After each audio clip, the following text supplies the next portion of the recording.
아무래도 이제 복수노조 상황에 있다 보니 이제 이런 것들 많이 이미 교육도 많이 받으셨을 것 같고 아시기도 하실 것 같은데 뭐 또 계속 들어도 사실 저도 교섭 창구 단일화 절차 같은 경우는 들어도 한 번씩 헷갈리고 잘 모르는 그것도 있기 때문에 많이 또 들어놓고 숙지했다가 또 필요할 때 또는 이제 이게 그때 이렇게 얘기를 들었을 때 뭘 해야 됐던 것 같은데 라고 생각이라도 들어서 뭐 법률원에 또 연락을 주시던지 뭐 그렇게 이제 하기 위해서 하는 거니까 오늘 말씀드리는 거 다 뭐 머릿속에 안 들어가더라도 요런 건 있었다더라 그 정도까지는 다 이해를 하고 가셨으면 좋겠습니다.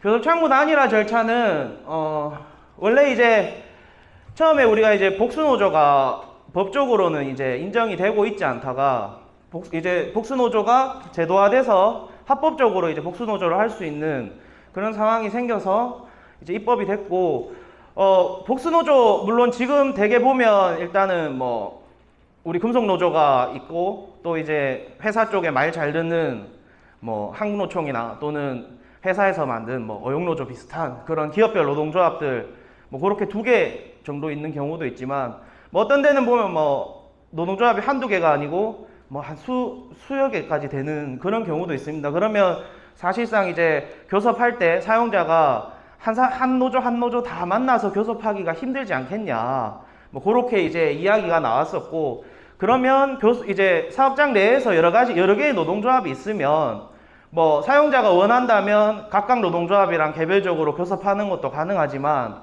일단은 하나의 노동조합이랑 대표해서 교섭을 하는 것이 어떻겠느냐 그런 이제 의견들이 나왔고 복수노조 그 입법이 되면서 같이 들어온 게 교섭 창구 단일화 절차입니다.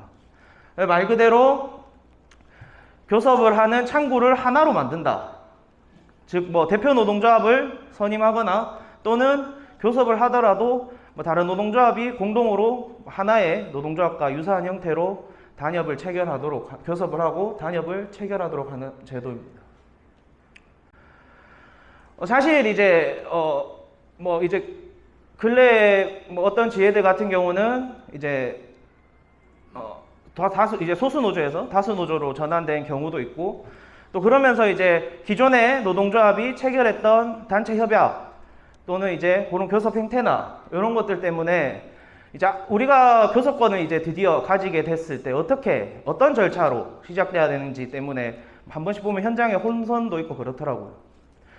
그리고 또 언제까지 지금 우리가 교섭대표 노동조합 이제 과반수 노동조합으로서 교섭대표 노동조합이 아니더라도 지금 계속 적극적으로 활발히 조직을 하고 있다 하면 우리가 전략적으로 언제까지 조직을 계속해야 되고 핵심적으로 조직 사업을 계속해야 되는지 뭐 그런 이유들 때문에 교섭 창구 단일화 절차를 조금 알아두면 좋고요. 그리고 나중에 우리가 이제 교섭대표 노동조합이 됐을 때 그때 그 절차상의 어떤 문제들이 발생하지 않도록 해서 뭐 소수노조로 있는 뭐 어용노조나 그런 곳에서 회사랑 짜고 우리에게 법적으로 어떤 문제를 제기해서 교섭을 지연시키거나 그런 문제를 미연에 좀 방지하기 위해서 악법이지만 교섭 창구 단일화 절차를 알아둘 필요가 있습니다.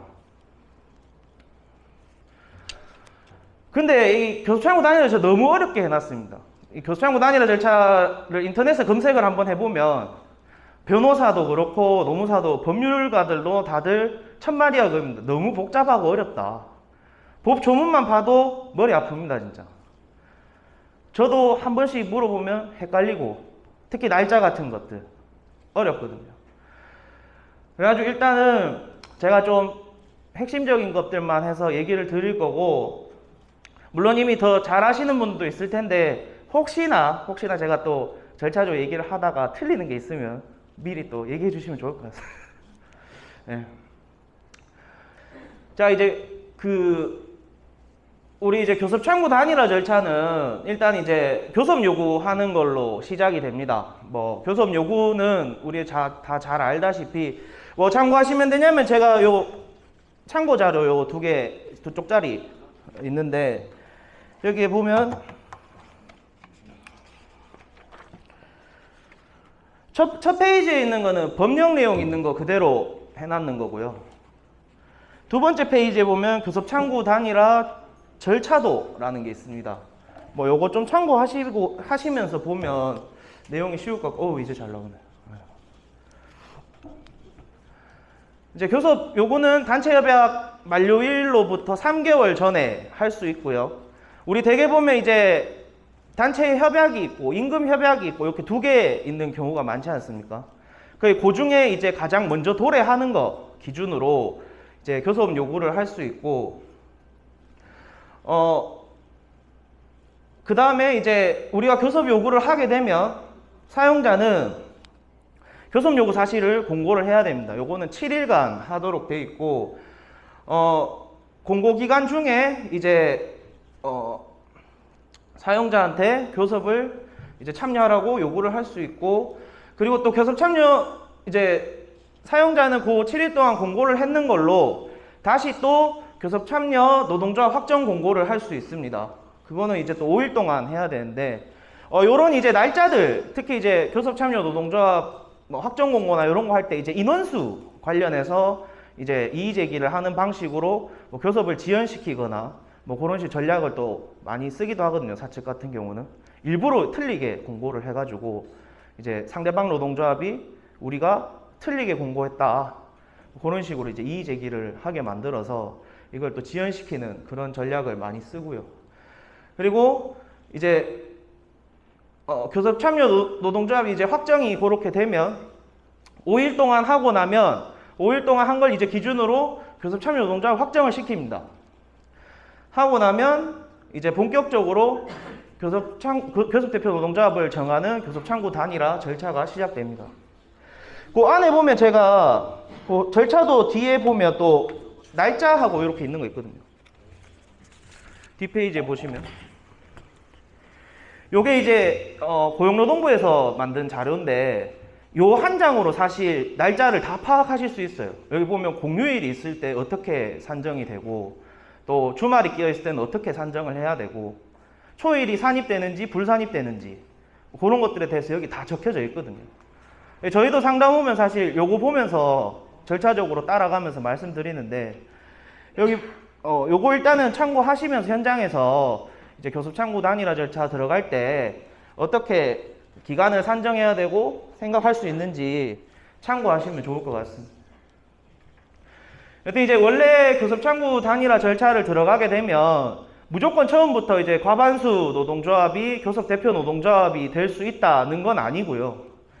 원래는 이제 14일 동안 그 교섭 대표 이제 교섭에 참여하는 노동조합이 확정이 되면 이제 그 교섭에 참여한 노동조합들끼리 해서 14일 동안 이거를 사용자가 우리 각각의 노동조합들이랑 개별적으로 교섭을 할래, 아니면 노동조합들끼리 우리가 한데 뭉쳐서 교섭을 사용자랑 하자, 이렇게 이제 어떻게 교섭을 할지에 대해서 결정하는 기간이 있습니다. 사실 이제 뭐 사용자가 개별적으로 교섭하는 걸 받지 않고 또 이제 공동으로 하는 거에도 별로 다른 노동조합들이 관심이 없기 때문에 14일은 그냥 흘러가는 기간처럼 우리가 알고 있는데, 원래는 그 14일 동안 이런 논의들을 할 수 있는 시간이 있습니다. 어쨌든 이렇게 14일 동안 논의를 해야 되는데 논의가 안 돼서 이제 파토가 나면 교섭 참여 노동조합 중 과반수 노동조합이 교섭 대표 노동조합이 됩니다. 이 과반수 노동조합이라는 거는 사업장의 이제 전체 과반수가 아니고 교섭에 참여한 노동조합의 조합원 수, 노동조합에 있는 모든 조합원 수를 기준으로 과반이 넘는 경우를 이야기하고, 만약에 그 노동조합이 이제 여러 개가 있어서 과반수 노동조합이 없다, 과반수 노동조합이 없으면 이제 공동교섭 대표단이라는 거를 우리가 자율적으로 한번 논의를 할 수 있도록 합니다. 그러면 이제 교섭위원들을 각각의 노동조합에서 뽑아가지고 우리는 과반수 교섭 대표 노동조합이 없으니 각각의 교섭위원들을 뽑아서 사용자와 교섭을 하자, 이렇게 결정할 수 있는데 당연히 잘 안 됩니다, 그거. 네. 그러면 이제 그거랑 관련해서 노동위원회로 갔나? 여튼 이제 노동위원회에서 교섭 대표 이제 공동교섭단을 비율을 어떻게 교섭위원회 비율을 어떻게 정해야 될지를 결정을 해주면 거기에 맞춰서 교섭 대표단을 꾸릴 수 있습니다. 이제 이런 후속 절차들이 사실 있고요. 뭐 여기까지 어려운 거 있습니까? 없죠. 쉽죠. 네. 관련해서 이제 일단은 이런 제도고요. 관련해서 이제 보면 이제 기존에 이제 유일 노조나 또는 이제 우리가 조직을 했는데 뭐 소위 이제 조직을 했는데 그러니까 초창기에 조직을 해서 아직 상대방 노조가 우리가 뭐 있는지 또는 이제 있었는데 자기네들끼리 계속 교섭을 하고 있던 경우라면 과연 지금 원래 있던 노동조합의 교섭을 우리가 뚫고 또 교섭 창구 단일화 절차를 들어갈 수 있는 걸 요구할 수 있는지 했을 때 만약에 이제 기존에 있던 노동조합이 단체 협약을 이미 체결해 놨고 또 거기에 따라서 교섭을 하고 있다면 원칙으로 다시 돌아가서 단체 협약이 끝나기 유효기간 3개월 전에 그때 이제 교섭 요구를 하면서 교섭 창구 단일화 절차를 들어갈 수가 있고요. 만약에 단체 교섭을 아직 하고 있는 중이라 하면 우리가 새로 뛰었을 때는 교섭 창구 단일화 절차를 다시 들어가야 됩니다. 만약에 이제 그런 상황이 아닌 상태에서 우리가 있는데도 교섭을 마무리하고 단체 협약을 체결했다. 그러면 그 단체 협약 체결한 건 무효라고 볼 수 있습니다. 이제 뭐 그런 상황이 뭐 과거에 있으셨을 수도 있고 또는 이제 뭐 그런 상황이 된다고 하면 그런 것들 좀 활용해 보실 수 있도록 얘기하면 좋을 것 같고요. 사실 이제 언제 띄우느냐의 문제에서 이런 게 좀 많이 발생하죠. 그리고 교섭대표 노동조합의 지위, 이미 이제 교섭대표 노동조합이 있거나 이번에 새로 이제 교섭대표 노동조합이 이제 됐으면 그 지위는 언제까지 유지되냐 했을 때 단체 협약의 유효기간이 2년인 경우에는 그러니까 어쨌든 교섭대표 노동조합이 돼서 새로 단체 협약을 체결했으니까 그 단체 협약의 유효기간이 끝나는 날까지 교섭대표 노동조합 지위가 인정이 되고 단체 협약 유효기간이 2년 미만인 경우에는 단체 협약 체결했는 날로부터 2년. 만약에 단체 협약을 체결하지 못했다. 계속 교섭만 하고 있는 상황이라면 교섭대표 노동조합 결정일로부터 1년까지만 교섭대표 노동조합의 지위가 인정이 됩니다. 결국 이제 교섭대표 노동조합의 지위 유지 기간이 2년이라고 보고 있기 때문에 어찌됐든 이제 단체 협약 유효 기간보다 교섭대표 유효 기간과 관계없이 이제 교섭대표 노동조합 유지 기간을 보면 되고 교섭대표 노동조합의 지위 유지 기간이 중요한 거는 누가 교섭을 먼저 요구할 수 있는가 사용자에게 그 문제 때문에 만약에 교섭대표 노동조합의 지위 유지 기간이 아직 있는데 우리가 뭐 3개월 전에 교섭을 요구하게 되면 사용자는 거기에 대해서 거부를 할 수가 있습니다. 그러니까 교섭 요구도 결국에는 교섭대표 노동조합이 계속 할 수 있다. 그렇게 아시면 될 것 같아요. 그리고 이제 뭐 숫자 세아리는 걸로 다툼이 제일 많죠. 과반수 노동조합 결정할 때. 그때 이제 우리 되게 보면 아직 이제 비공식적으로 금속노조에 가입해 계시거나 또는 우리도 몰랐는데 다른 데에 또 가입하고 있는 이중조합원들 이런 경우가 제일 문제가 되는데요. 이거는 이제 첫 번째 기준은 가입비를 어느 쪽에다 납부하고 있느냐의 기준으로 이제 첫 번째로 판단을 하고요. 이제 가입비를 한 군데만 납부하고 있는 경우에는 뭐 그 노동조합의 조합원으로 산정을 하면 되고 가입비를 모두 그냥 중복 가입하고 있는 모든 노동조합의 가입비를 납부하고 있다면 중복 가입한 노동조합 수의 n분의 1을 해가지고 산정합니다. 그러니까 두 군데 있으면 2분의 1로 인원수를 넣고 세 군데에 만약에 가입되어 있으면 3분의 1로 그렇게 산입시키고요. 그리고 가입비를 모두 납부하지 않는 경우 그냥 유령 조합원으로 남아있는 경우에도 중복 가입되어 있으면 다 n분의 1로 똑같이 그렇게 계산을 합니다. 그리고 이제 교섭대표 과반수 노동조합 우리 할 때 이제 많이 걸어 보는 게 이 사람이 과연 노조법상의 노동자가 맞냐? 즉 조합원이 될 수 있는 사람이냐? 라는 걸로 좀 많이 걸거든요. 보면 이제 회사 같은 경우는 어용노조 조직을 하면 관리자들 위주로 좀 조직을 하고 관리자들도 다 조합원 가입 범위에 넣어가지고 이 관리자들도 노동조합에 가입할 수 있는 자격이 있다. 이렇게 해서 관리자들 다 때려놓고 인원수를 맞춰서 과반수 노동조합이 되도록 하는데, 사실 이제 노조법에서는 이런 이제 소위 이제 사용자의 이익 대표자라는 사람들은 사용자성이 더 강한 사람들이라서, 특히 노동조합 조합원으로 가입돼 있는데 인사노무 담당자들이 거기 조합원으로 있으면 물론 우리도 이제 회사의 노조 대응 전략이나 이런 것들을 미리 사전에 입수하고 얘기할 수 있겠지만, 반대로 회사도 그런 사람이 조합원으로 들어가 있으면 꼬락지지를 시켜서 정보도 다 빼오고 교섭 전략도 얘기할 수 있기 때문에 그런 사람들에 대해서는 원래는 노동조합에 가입을 못하도록 하고 있습니다.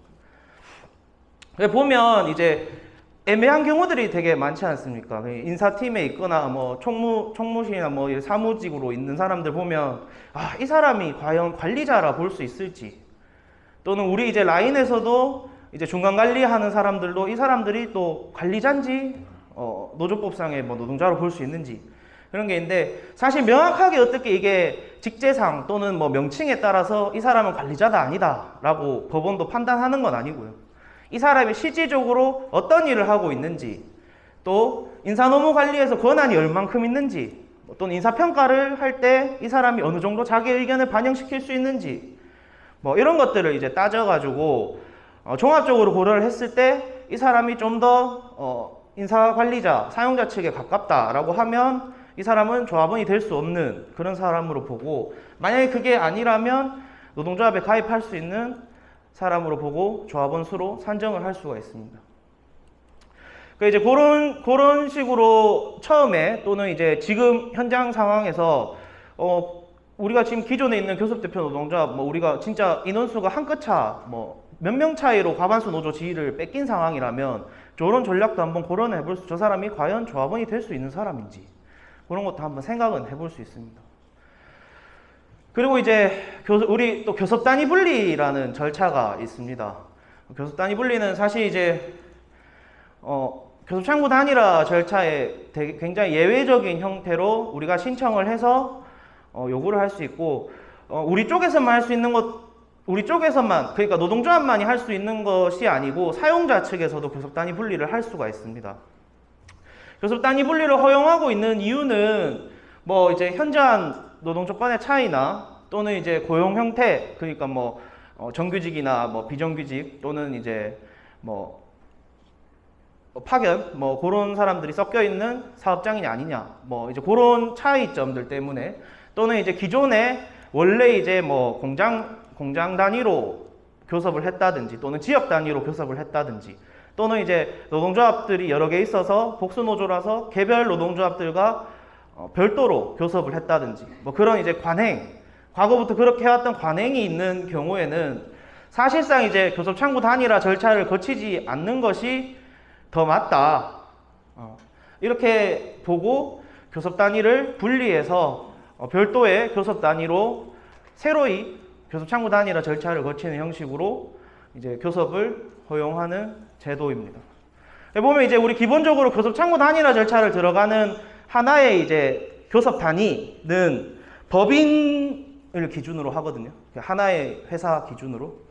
공장이 예를 들어서 울산에도 있고 경주에도 있고 이러면 경주 따로 울산 따로가 아니고 경주와 울산이 하나의 법인이기 때문에 그 하나의 법인이 교섭 단위가 되기 때문에, 그런 경우에는 울산과 경주가 뭔가 근로조건이나 이런 게 다 다르기 때문에 교섭 단위 분리가 필요하다, 이렇게 신청을 할 수 있고, 그러면 교섭 단위 분리가 되고 나면 이제 그 교섭 단위는 별도의 교섭 단위가 되기 때문에 그 단위를 중심으로 교섭 창구 단일화 절차를 들어가게 됩니다.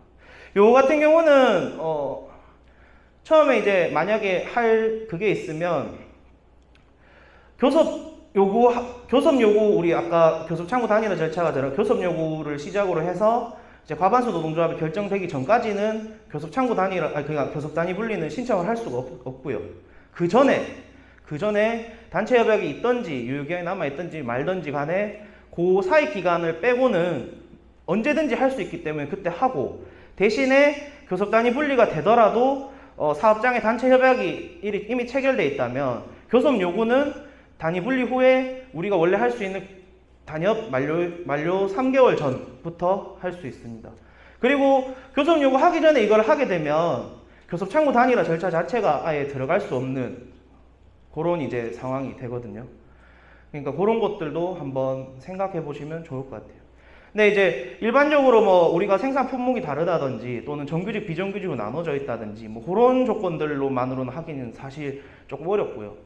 원래는 이제 또 영구적으로 교섭 단위를 분리하는 거라서 굉장히 엄격하게 봤는데, 근래에 이제 교섭 단위 통합 제도가 또 이제 들어오기 때문에 과거보다는 상대적으로 조금 인정받을 가능성이 높진 않겠냐, 뭐 그런 생각은 드는데, 어쨌든 제일 중요하게 보는 것은 교섭 관행이 있느냐의 포인트가 좀 많이 방점이 찍혀 있어서 그런 것도 조금 고려를 해서 판단할 필요가 있습니다.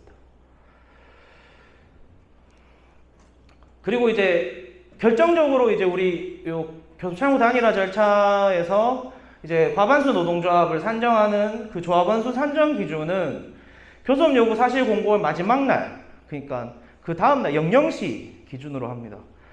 그 날짜, 그러니까 교섭 요구 사실 공고의 마지막 날, 그날이 과반수 노동조합 조합원 수를 산정하는 기준이 된다 아시면 될 것 같고, 토요일이랑 공휴일이 마지막 날이 되면 우리 민법에서는 일단은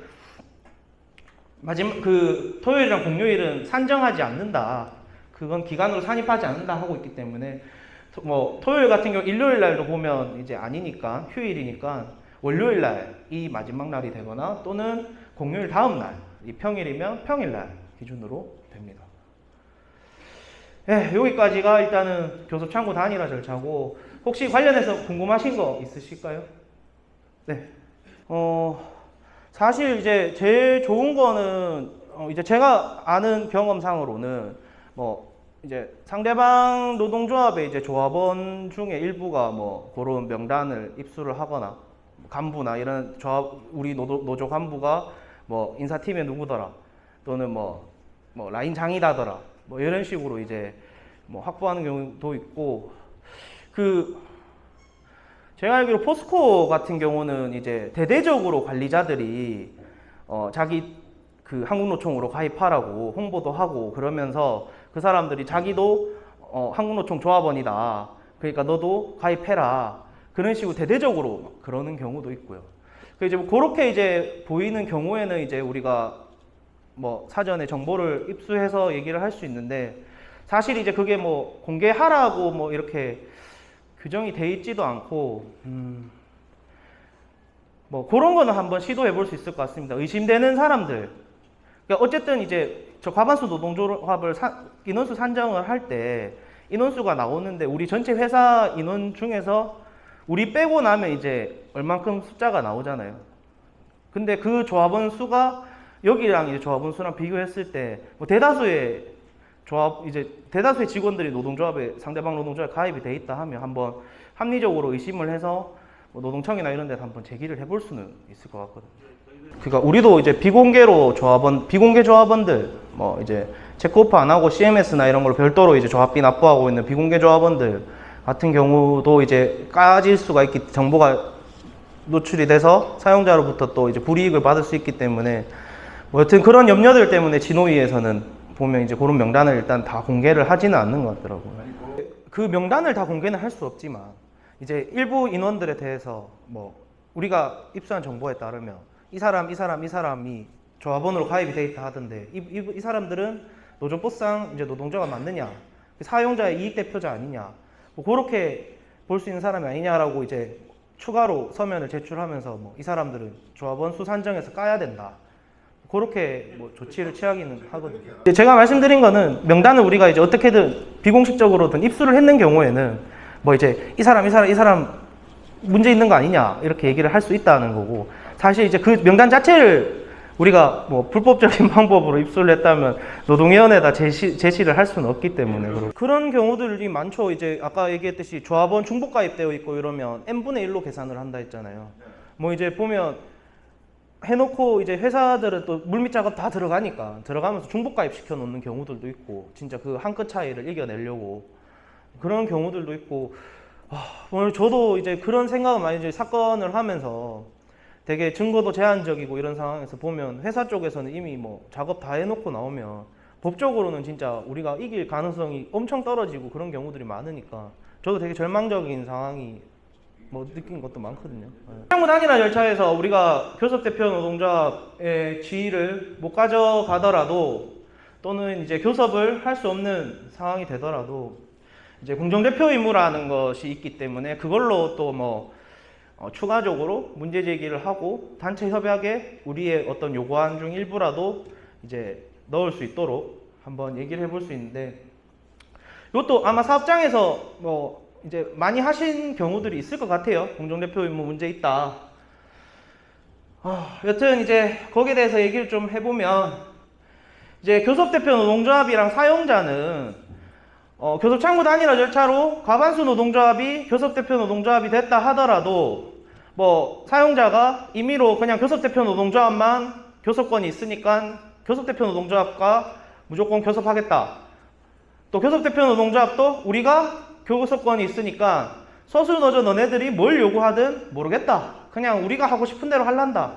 이렇게 해서 사측이랑 보면 짝짝꿍 많이 하죠. 근데 이제 법에서는 일단은 그렇게 하지 말도록 되어 있습니다. 그게 이제 공정대표 의무고, 사용자뿐만 아니라 소수노조, 그러니까 사용자뿐만 소수노조가 아니라 교섭대표 노조에도 공정대표 의무가 부여되어 있습니다. 그리고 이제 이거는 이제 요지는 합리적 이유 없이 차별을 하지 말라는 거예요. 보면 이제 한 번씩 이런 경우들이 있어요. 상담을 오면 이거 공정대표 의무 위반 아닙니까? 하면서 들고 오면 합리적, 그러니까 기존에 있던 어떤 단체 협약의 내용을 교섭대표 노동조합이 이제 저하시키는 그런 협약을 체결했을 때 이거 공정대표, 우리는 이제 그러지 말라고 요구했는데 이거 공정대표 의무 위반 아닙니까? 했을 때 그 단협이 교섭대표 노동조합뿐만 아니라 우리까지도 다 적용을 받고 교섭대표 노동조합도 적용을 받는 규정이다. 그렇게 되면 이거는 어떤 차별이 있었다라고 볼 수 없기 때문에 공정대표 의무 위반으로 걸 수가 없고요. 그리고 또 뭐 예를 들어서 뭐 특정한 어떤 사정에 의해서 저 노동조합과 우리 노동조합이 나름의 어떤 타당한 이유로 적용을 달리해야 되는 상황이 있다 하면 거기에 대한 이제 이거 차별 아니냐라고 했을 때 합리적 이유가 있는 차별이라 하면 공정대표 의무 위반이라고 얘기할 수는 없습니다.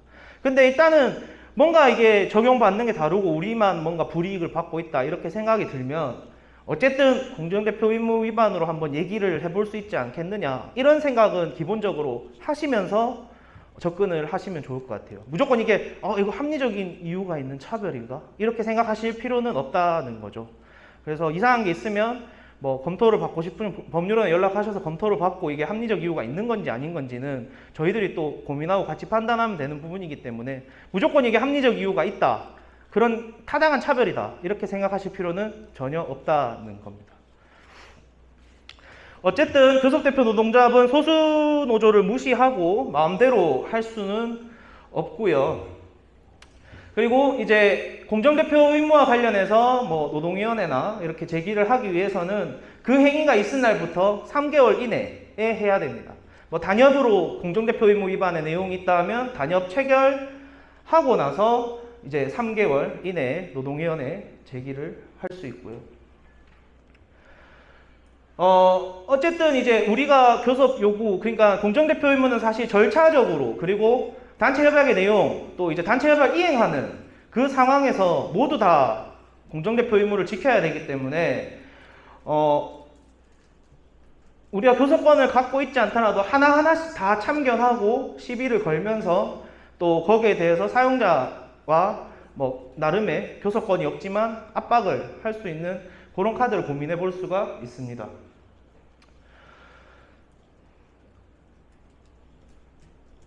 이제 좀 더 구체적으로 설명을 드리면 공정대표 의무에 이제 신청을 할 수 있는 할 수 있는 주체는 누구냐라고 했을 때, 일단은 첫 번째로 교섭 창구 단일화 절차에 참가한 노동조합이어야 합니다. 네. 교섭 창구 단일화 절차에 참가하지 않은 노동조합이 공정대표 의무 위반이다라고 얘기하는 거는, 이제 교섭 의사가 처음부터 없었던 노동조합이 이제 와서 공정대표 의무 위반을 제기한다는 것은 이제 말이 안 된다라는 취지에서 보면, 교섭대표 노동조합 그 공정대표 의무 시정은 이제 교섭 참여 노동조합이 되고요. 만약에 이제 지금 우리가 교섭 창구 단일화 절차를 들어가지 못한 상황에서 또는 이제 그런 상황에서 공정대표 의무 위반과 유사한 어떤 합리적 이유가 없는 차별이 발생했다면, 또 별도로 이제 부당노동행위나 이제 차별 시정 신청이나 또 별도의 제도를 이용해서 공정대표 의무 위반에 대해서 간접적으로 또 제기할 수 있는 방법들이 있습니다. 보면 이제 많이 아까 말씀드렸듯이 교섭 과정에서 절차적인 차별을 하거나, 또는 이제 단협에 차별적인 조항을 만들거나, 또는 단체협약 해석이나 적용에 있어서 차별을 하는 경우가 다 공정대표 의무 위반에 해당하고요. 교섭하는 상황에서 잠시만요.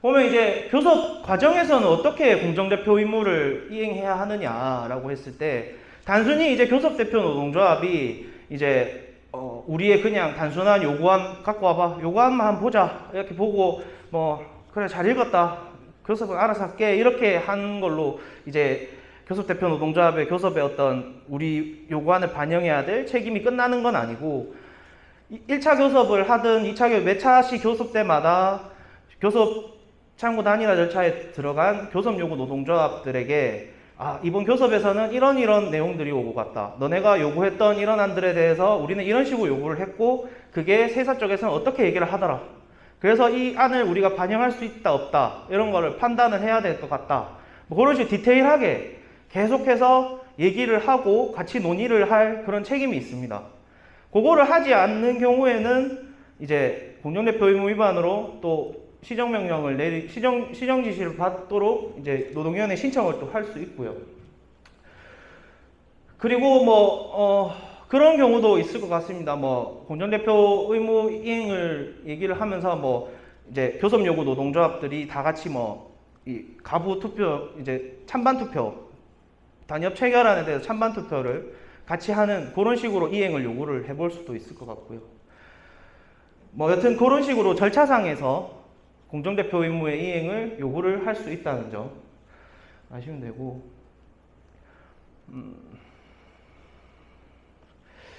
그 합리적인 이유가 없는 차별이 발생했다라는 것은 공정대표 의무 위반을 거는 노동조합에서 입증을 해야 됩니다.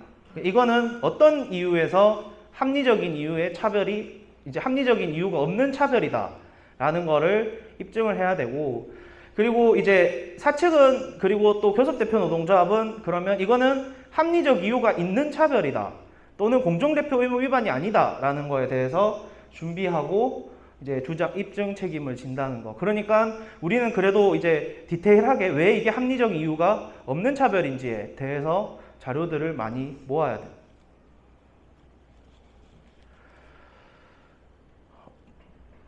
이제 다른 디테일한 거는 좀 사례로 한번 살펴보겠습니다. 아까 말씀드렸듯이 이제 절차적으로는 적극적인 이제 의견 수렴 의무가 있다라는 거고, 단지 이제 그런 거는 있죠. 이제 우리가 요구했는 게 과연 단협에 반영이 안 된 것까지 공정대표 의무 위반이라 할 수 있느냐 했을 때, 그거는 이제 아니라고 볼 수 있거든요. 다만 이제 아까 얘기했듯이 회의록, 그러니까 교섭 회의록이나 이런 거에서 어떻게 디테일하게 회사와 얘기하고 논의를 거쳤는지, 그런 것까지는 우리가 알 그게 있고, 그 또한 공정대표 의무라는 것을 알면 좋을 것 같습니다. 절차적, 그러니까 공정대표 의무, 아까 얘기했듯이 적극적으로 우리 의견을 이제 반영할 교섭대표 노동조합에는 의무가 있는데, 그걸 하지 않았다, 공정대표 의무 위반이 발생했다 하더라도 이미 체결된 단체 협약의 효력까지 부정을 할 수 있을까? 일단은 뭐 법원이랑은 그렇게까지 보지 않고요. 노동위원회도 뭐 거기에 대해서 시정의 이익이 없기 때문에 공정대표 의무 위반이 절차상으로 발생했다 하더라도 뭐 인정해줄 이제 이익이 없다. 그렇게 해서 판단을 안 하는 경우도 있습니다. 그러니까 가급적이면 절차상의 하자가 있었다는 거는 되게 신속하게 빨리빨리 단협 체결 전까지 대응을 해야지 그래도 나름의 우리도 교섭 요구 노동조합으로서의 어떤 권리를 행사할 수 있게 된다는 거, 그거는 좀 알아두시면 좋을 것 같고요. 근데 이제 그런 거는 또 생각을 해볼 수 있습니다. 이제 우리 교섭위원들 보면 되게 이제 교섭식이나 이럴 때 이제 그 근로시간 면제 제도를 활용해서 이제 교섭에 참가하는 시간 또는 교섭을 위해서 필요로 하는 시간들에서 이제 유급으로 처리를 받잖아요. 이제 그것도 사실 공정대표 의무 위반, 만약에 교섭대표 노동조합에게만 교섭권이 있어서 교섭대표 노동조합에게만 타임오프를 부여한다. 교섭위원들에게. 그것도 사실은 공정대표 의무 위반이거든요. 우리도 같은 이제 교섭권을 가지고 있기 때문에, 그 교섭 요구를 할 수 있는 그런 게 있기 때문에 우리 교섭위원들 또는 우리도 같이 교섭에서 교섭대표 노동조합과 논의를 하는 과정에서 똑같이 타임오프를 주고 있으면 우리에게도 똑같이 타임오프를 달라. 그렇게 요구를 할 수가 있습니다. 그것 또한 이제 공정대표 의무이기 때문에 그렇게 부여를 받을 수 있다는 점 아시고, 조합 사무실도 그렇고 이제 전체적인 타임오프도 그렇고 이것도 다 이제 뭐 잘 아시다시피 비율적으로 다 지급을 일단은 하도록 하는 게 공정대표 의무를 이행했다라고 보고 있다는 거 아시면 좋을 것 같고요. 이제 요 말씀드린 이제 교섭 과정 중에 차별하면 안 된다는 거. 얘기했지만 이제 단체 협약을 체결했는 거에서 공정대표 의무 위반이 어떤 것이 있느냐 했을 때 모두에게 동등하게 적용받는다면 이거는 공정대표 의무 위반이라고 볼 수는 없고, 차별이 이제 합리적인 이유가 있느냐 없느냐, 그것이 제일 또 중요한 것 중 하나고, 뭐 편의 제공 같은 경우는 사용자는 뭐 이 노조는 몇 명이니까 이만큼 시간 줄 거야, 이 노동조합은 몇 명이니까 이만큼 시간 줄 거야, 이렇게 결정할 수 있는 게 아니고요. 교섭대표 노동조합과 교섭요구 노동조합들에게 우리 사업장의 타임오프가 이만큼 있으니까 너네가 결정해라. 논의해서 가지고 오면 단협으로 우리가 그걸 체결해주는 그런 거지, 사용자가 임의로 너네 몇 명 있고 몇 명 있으니 공정대표 의무 뭐 있으니까 공정대표 의무 맞춰서 내가 이렇게 줄게, 그렇게까지 정해지는 건 아니고, 그리고 또 이제 비율적으로 지급을 한다라고 얘기를 하고 있는데 그거는 이제 그냥 어떤 나름의 합리적인 기준에서 비율적으로 타임오프나 이런 걸 제공한다는 것이지 꼭 그렇게 하라는 건 아니거든요. 그러니까 뭐 경우에 따라서는 뭐 더 요구를 해볼 수도 있고 그렇게 또 생각을 할 수 있다는 것을 아시면 되고, 사무실 같은 경우도 뭐 우리가 조합원 수가 적다고 뭐 좁은 공간에 사무실을 제공받는다 뭐 꼭 그런 건 없고, 어느 정도 뭐 필요에 따라서는 우리가 조합 업무를 볼 수 있을 만큼 여유 있는 공간을 요구를 또 할 수도 있다는 거, 그거는 아셨으면 좋겠습니다. 그런 상황이 아니라면 공정대표 의무 위반을 한번 제기해 볼 수도 있을 것 같아요. 네.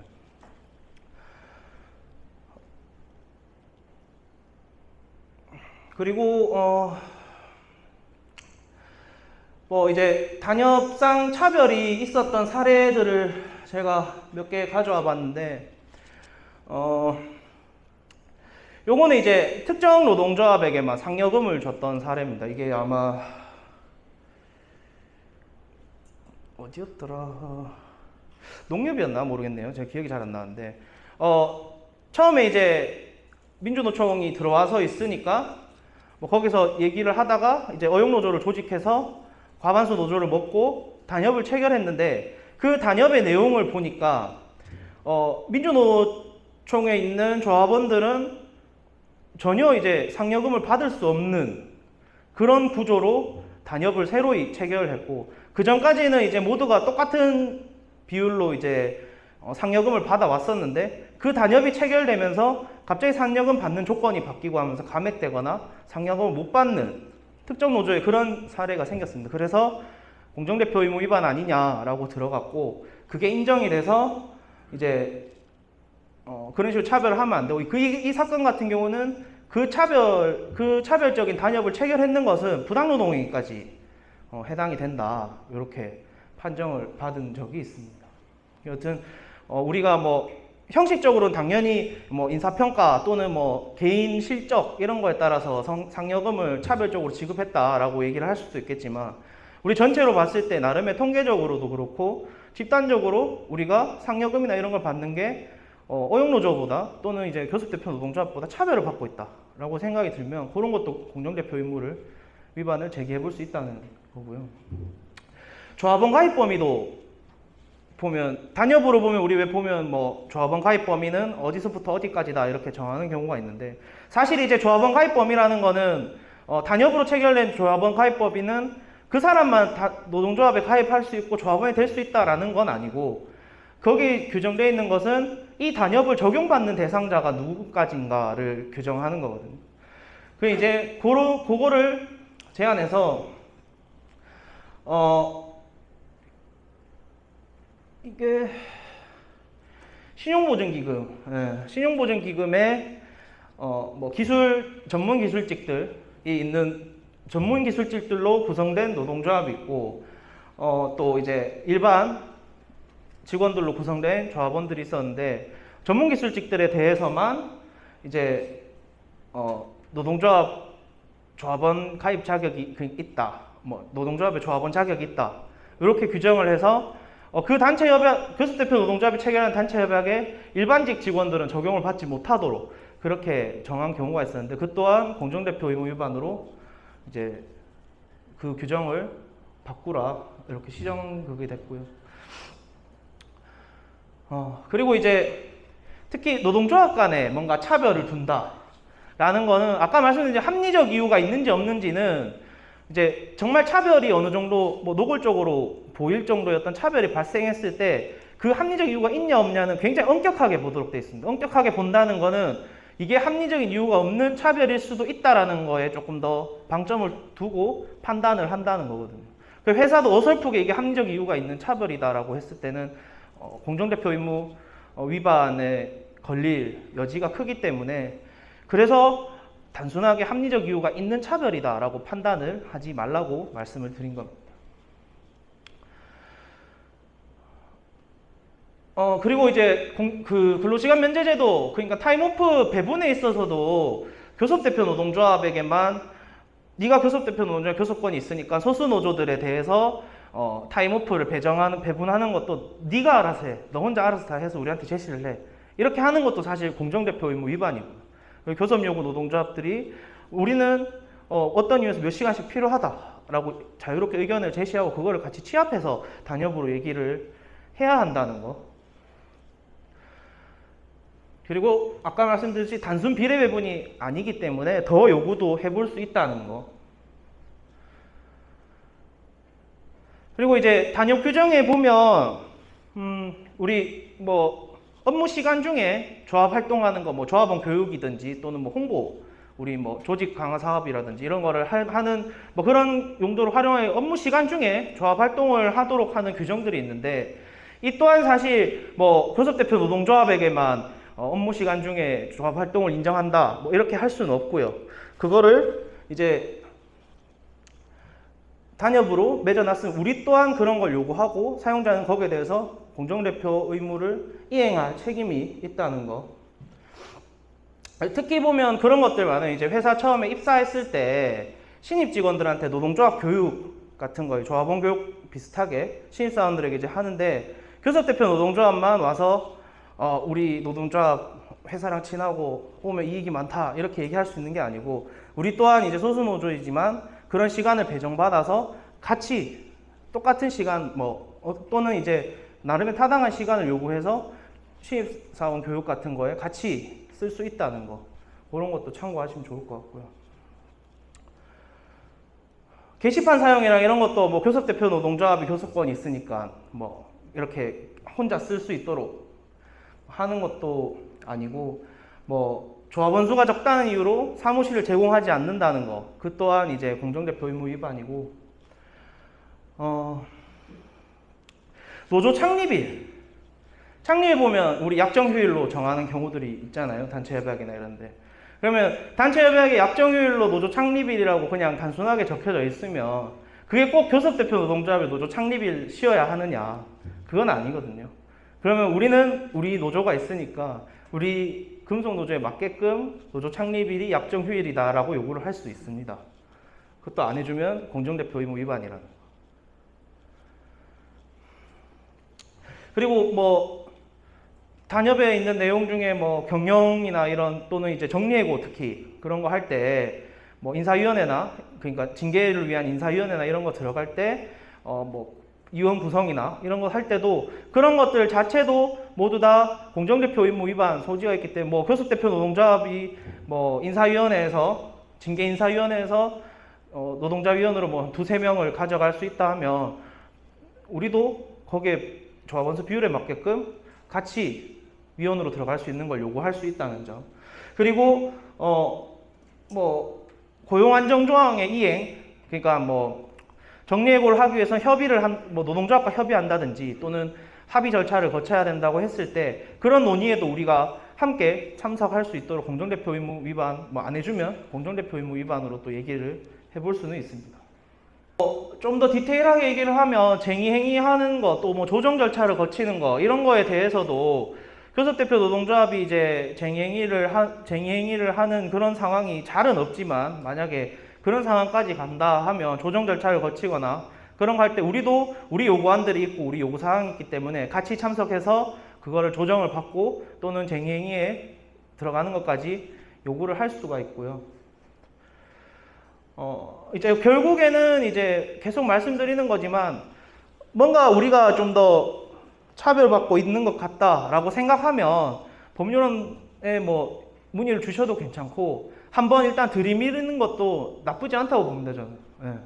예. 교섭 과정 중에 절차상 차별이 있다는 거는 얘기하지만 단협 체결 전까지는 꼭 얘기를 해서 문제 제기를 하셔야 된다는 거, 그걸 알았으면 좋겠습니다.